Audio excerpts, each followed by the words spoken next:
Yeah.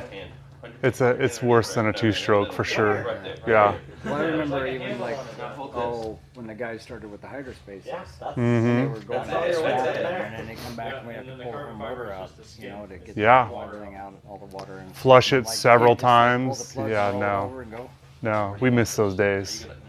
The simplicity and, and really, when we were all kind of on the same engine and kind of same hulls, there were a lot of it was great racing, right? And so it's sort of the same now, we're all kind of on the same larger engine, but, and then we're kind of even again, but it's way more complicated and way more expensive. We're not running twins, we're running 4 cylinders. And so, and it's not 2-stroke, it's 4-stroke. So there's way more components, the electronics are way more involved, so the complex of the whole ski is a lot more investment, but really the side-by-side racing is kind of the same, so we just kind of made our lives a little more difficult, let's say. I always say I can't wait till we go electric because we're gonna have a lot less moving parts, and I really think we're not far away from that, Really? Yeah, I mean, you already see Sea-Doo and other companies are already showing off some technology, and I mean, I think the 4-stroke stuff is going to be short-lived compared to the 2-stroke, right? How many decades did we get out of a 2-stroke? So I don't think we're going to see the same out of a 4-stroke. Or you still have that same amazing sound, right? Even the 2-stroke to the 4-stroke sound took a little while to adjust to that. Yeah, it did. The 2-strokes, I mean, obviously, even in dirt bikes, they're just such a cool, crisp, raw horsepower sound, the smell, and the 4-strokes we get a really cool street bike, a modern kind of thing, and I think there'll be a sort of I think with a lot of doors are going to open for us when we go electric, right? Because there's obviously water is going to be as valuable as gold in our lifetime, I believe, and so we're going to be, a little more efficient as far as how we consume energy and release energy and not polluting water. And I mean, and then essentially what we have are water pumps that we're riding, so we're essentially aerating the water. And so we have a great dynamic of variables that I think will really help our sport when we come electric. Where are they going to want us? They're going to allow us to ride in the Bellagio, are they going to put us in a pond in Anaheim again, and because we're essentially going to go there and clean the water. When you aerate the water, you're going to bring in valuable oxygen and minerals and stuff that, is great for water, No noise. Yeah, the noise pollution's different. You'll have a different noise. You'll have a real kind of whine and turbo kind of sound, which will have its own sort of coolness to it, a little more space age. But I think there's some good kind of potential with that, So. Are you already working on an electric engine? I can't tell you that. But if you could tell me. if I could tell you, I still wouldn't. Oh, sorry, you're such a damn. cute brat. All right, fine. No, And with Bullet and Commander and ourselves, there's almost 3 different directions. So it's kind of cool to see the 3 different holes, kind of perspectives of how to make it work. Now, is the power to weight ratio better than it used to be, or because I know the motors are much more heavy? Yeah. So and the boats are bigger. So as far as raw acceleration, Yeah. are they better now than they were? Absolutely. But you have that power and more power than you can ever use. In fact, I believe even the top athletes coming to the limit of what they actually can manage, as far as acceleration on the body and being able to just hold on without a seat. And so I feel like the power definitely is not lacking. We've added a lot of weight to go with that power. So it's not like a Skurno Superjet where you had a nice power to weight and you can jump the ski out of the water a lot easier. But at the same time, you have a ski that is literally like a missile on the water, and you can, it drives through stuff. It doesn't wear you out as hard because it is connected a lot more. And so it adds a video game kind of essence, where you can make a lot of mistakes, and the ski makes up for it now. I always say, like, if you're having issues riding a ski, it's the ski's fault, not yours, you know? And we literally are on those sort of kind of parameters of designing right now. So yeah, rear grip, almost no sliding in most of our skis across all 3 brands, you know? So we really are kind of building some cool equipment. I mean, my mom can get on this thing and ride it on the course with 180 horsepower and not struggle with it. As long as she doesn't grab too much throttle, right? But that, I mean, the stability wise, we're beyond anything that's ever been, you know, made on the water for something so small. Like static stability and side-to-side stability and bouncing, all that kind of stability, you know, being able to adjust to it. Yeah, 'cause we were laughing this morning talking about that. The old days at Body Beach, and sitting there listening to all the things going na na na na na na, Yeah. and now it's just all whoa. Yeah. You can tell everybody's pretty much hooked up all the time now. Yeah, yeah. Ripping, so. Yeah, it's quite, in fact, it still surprises me sometimes when the ski comes out of a turn and you just naturally expect a bounce, right? Just that instinct, like I see a wave, I'm digging in hard, I'm not really in the right body position, and the ski just continues, you know? And almost surprises you on how much it'll just pull to the next turn. And then you're like, that was awesome, you know? You're like, I wasn't ready for that, but it totally, like, you know, because a bounce is always a boat length. So those are, you know, it's nice to not, I hate the bounce, you know? It just drives me crazy. Nobody liked that. No. That was the difference between winning and losing so many times, right? Yeah, Ugh. yeah, so, And at the start. I hated that at the start, yeah, right? yeah, you're done if you bounce. Drop nozzle, best thing ever when that came in. Yeah, Never forget that. Yay, got a drop nozzle. I'm hoping, we're pushing for, Really? yeah. Yeah, like I said, like, you know, you can only handle so much, so why not? Put a turbo in, put a supercharger, you know, whatever you want, you know? The rider can really dictate the end of what they can handle, you know? I don't care how fit you are. I was gonna say, can we have a little back strap with some handle clips that Yeah, Velcro in, keep you in there yeah. instead of straightening your arms out and go? Some of these skis, like even I struggle to like, geez, that's like way too much power. You know, I'm not in shape to really test the ski. So it's, yeah. Yeah, I did a few starts on some of our high horsepower stuff and it just about pulled my knee out of its socket, jumping in the tray, you know? That's crazy. Yeah. We're like on that borderline. So. Now, do you think is it made the sport more dangerous having bigger missiles out there? No. Standing up without any. Because we could always be compared to a runabout and be the safest angle of the sport, you know? Yeah. So, nah, I don't think so. I think for how much horsepower and how much, how athletic you have to be, we're the safest sport with the most adrenaline. You know, how much acceleration you get. I mean, we're 0 to 70 in less than 3 seconds sometimes. You know, that's a pretty intense ride. And you don't hear people, you know, once in a while you have a broken bone here or there, but no one's in a wheelchair because they crashed on a stand-up, you know, yet. It's still water, so. I honestly think the sport's so overlooked on so many aspects because we offer so much, you know, as far as we as our industry, you know. So I think when people start realizing how much adrenaline and how awesome the equipment is, you're gonna have, you know, maybe the cooler technology comes in and you'll see a spike again, and like it was in the 80s, I believe, you know. Yeah. Availability is huge.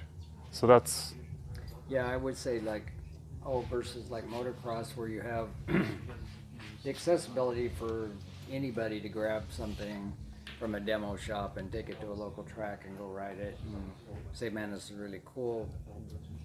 This industry doesn't have that option yet, which would, if they could, I think it would make it awesome. I mean, if you had a local lake and the local dealer says, okay, well, I'll meet you guys out there, you go ride one of these for 10 minutes, you know. There would be a lot more people getting involved in it, but they don't know. They don't even know. Most people don't even know this is raced.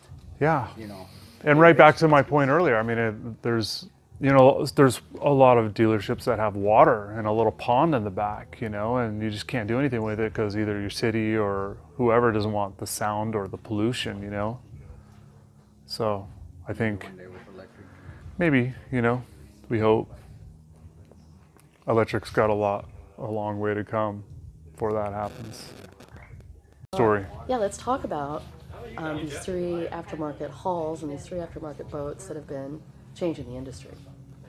Yeah, so I mean, obviously, we're all investing a lot of money and energy, you know, and to push in our own direction. You know, we kind of have 3 different directions, I like to say. So you see some good kind of views on how to build a stand-up and to build. I mean, there's a lot of freestyle hull manufacturers out there, right? And they're doing. There's a lot of good ones, and there's some guys that do it on the weekend. But there's a lot of those guys, and they do backflips. The comparison is like when you start building a ski that actually has to go at a certain speed and be stable, things get way more complicated, right? Compared to doing a backflip. And not to take anything away from those guys, but that's why there's only 3 of us right now, you know? You got 3 guys that have, I shouldn't say guys, I should have 3 companies, 3 different groups, and we all have like a deep background understanding and have raced and competed for several decades with this type of watercraft, you know, basically focusing on the stand-up. And so it's cool to see like our different perspectives, you know, and there is like it's a pretty dog fight, you know, we're at each other's throats, so to speak, and some physically, yes, at times, but I'm not going to mention any names. But you're elevating the sport, right? That's the beauty of it, I think. Absolutely. We each get into each other's minds and focus on our own agendas, but at the same time, we're elevating the competition between us, you know, and it is pretty difficult to, so I'm not sure how to appropriately say things at times because you can really, you know, it's really touchy, you know. Yeah. You know, so I think, you know, Commander's done a great job lately. They have built a great ski. I'm not a fan of, you know, maybe certain things like quality, and I'm not crazy about the ride. It's not my style. And I'm the guy that has gone off the deep end, you know, and I'll say it to anybody, like I do the most off-the-wall, wildest stuff to reach for innovation, to educate myself. And Bullet is kind of the tried and true kind of guys, you know, and they have a successful background in doing that. So we all have kind of like, it's kind of cool that we all aren't totally mimicking each other, and we have our different angles, and we all have success in our own different ways with it. Which I love. I think that's part of the magic of it. Yeah. All 3 of these companies are massively deep in talent. Yeah, Right? that's right. So Absolutely. Mad props to all of them. Oh, deep talent. I mean, geez, Danny over at Bullet, you know, that guy, I don't know if he's ever ridden a stand-up, you know, but he builds a badass hull. You know, he does a good job, you know.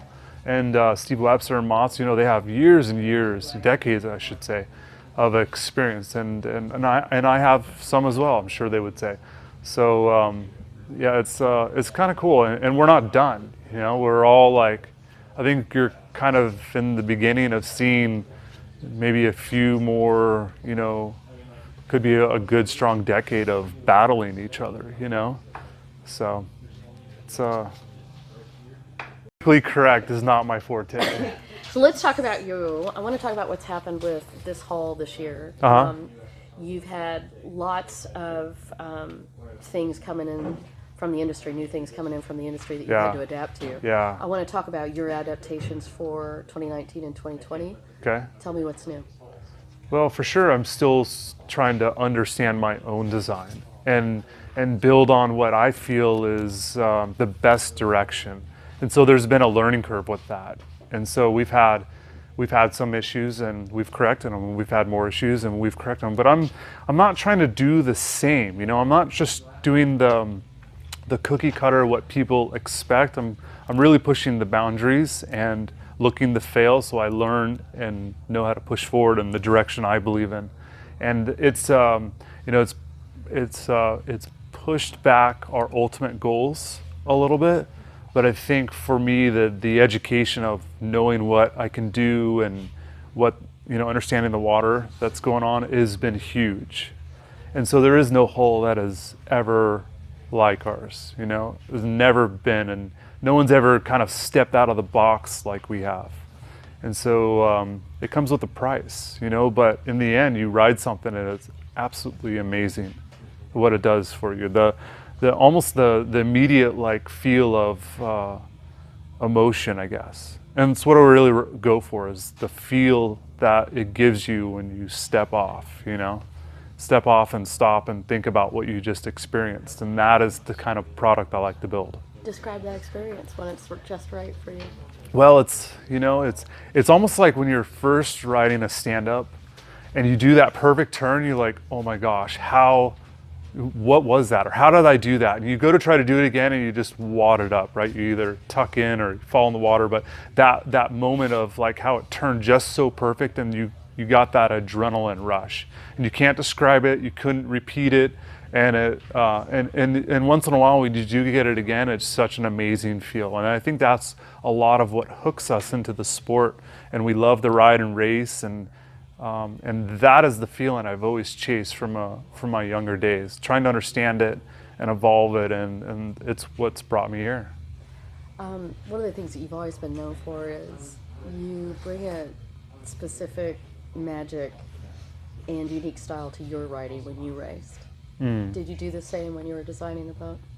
Yeah, I must have ridden 1,000 laps, on the ski before I even rode the ski.